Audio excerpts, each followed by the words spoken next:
कोतपुर रे अष्टप्रहर और नाम संकीर्तन। जाजपुर जिला धर्मशाला ब्लॉक अधीनस्थ कोतपुर ग्राम में 3 दिन धरी अष्टप्रहर और नाम संकीर्तन महासमारोह पालित हो जाइए। एथिरे प्राय आखपाख पंचायत 10टी संकीर्तन मंडली जोग देथिले। प्रथम दिन शुभाधिवेश, द्वितीय दिन नामयज्ञ एवं तृतीय दिन नगर भ्रमण होइतिला।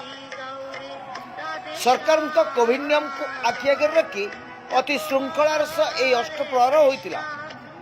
एथिरे कोतपुर समस्त ग्रामवासी सहयोग समापन करा जायतिला।